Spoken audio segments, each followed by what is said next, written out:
What is up, guys? Welcome back to the channel. My name's Travis. Of course, you're watching TWA Motorsports. In today's video, we're going to start the demod process. I told you guys I might show you some time lapse of this.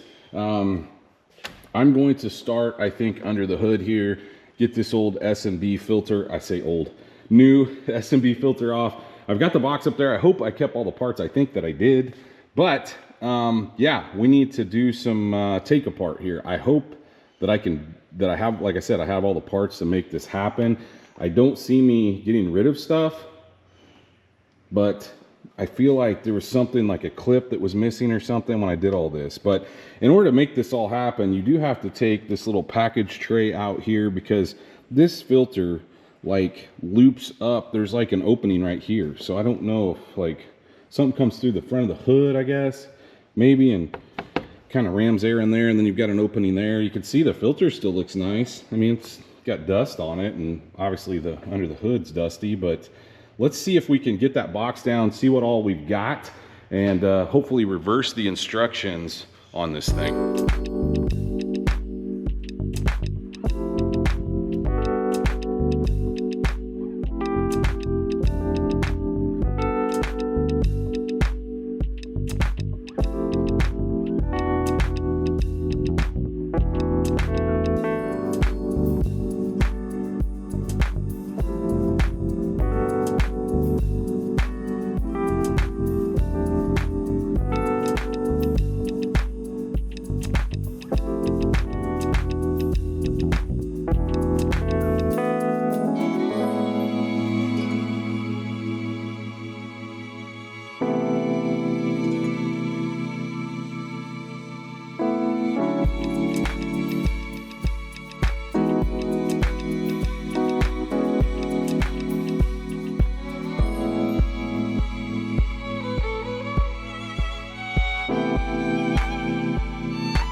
And just like that, we're back together.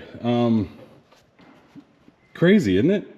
That it goes that fast. Boy, does it go back stock way faster than it goes together, I will tell you that. No issues, everything worked.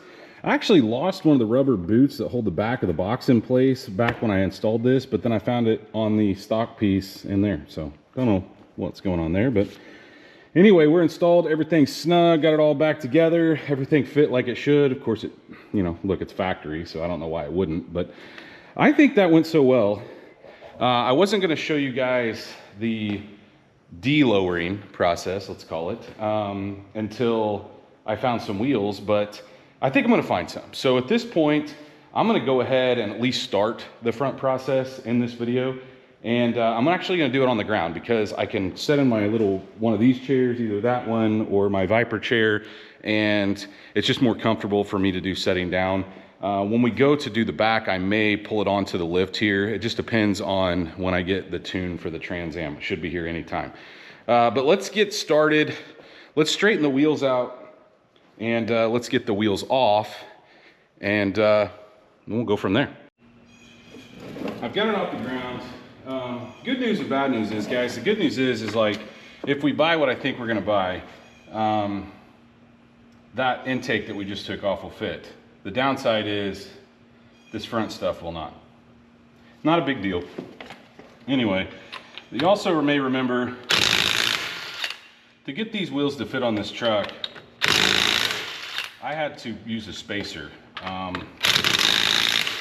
And what I call an extended lug nut. See how it goes deeper into the opening? I didn't want to have to use an extended stud. So we'll have to remember, sometimes that thing sticks to the back of the wheel. I don't know if it's, nope, it's stuck to the actual hub. That's fine. That's it right there. It's a hub-centric deal. Holy cow, why is it all beat up like that? Oh, I know why, because our extended lug nut hit it at some point. That's wild. All right, well, they worked, and I was able to get a good amount of thread engagement on these. So, like I said, I'm not going to show you a ton of this process, but I am going to, golly. It's not where it, I don't know what the deal is with that. Anyway, it worked. I didn't have any wobble, so that's good. Now we've got a bunch of stuff ahead of us here. We've got to get uppers out, so we've got to get all the wiring loose. I hope I kept all the stock stuff. I think I did, but I don't know.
Got this thing completely assembled with the exception of one thing, and my sensor broke.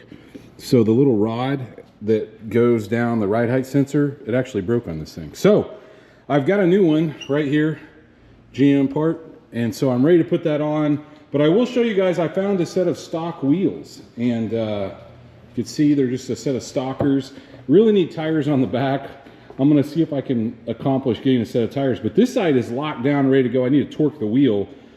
But I was able to show you guys at least the removal of some of the parts. We're getting there. I don't know whether I'm gonna show you any of the back or not. I may just knock that out off camera. Obviously, we're gonna be swapping the wheels off, or taking those wheels off and putting the new wheels on there, or stock wheels, whatever you wanna call it. But yeah, I mean, not too bad. Like I said earlier, taking the intake off was way easier than putting it on. And then the suspension stuff's pretty cut and dry. Honestly, I feel like I may have done the easy part first with doing the front. I think the back will be a little more entailed just because I do have to take a few things apart. I'm going to attempt to get it. I need to move some stuff here. You could see my Ridetech parts and my wheel spacers that I had to use to clear those front brakes. That's why I don't love those front brakes.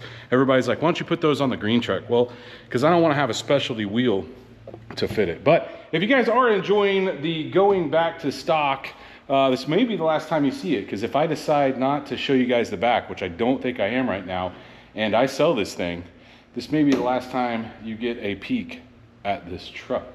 Does that mean it'll be the last one of these trucks? No, because this has honestly been one of my favorite trucks, but I don't need it all.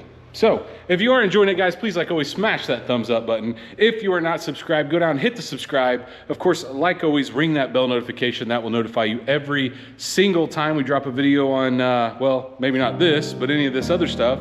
And stay tuned to see what we work on next.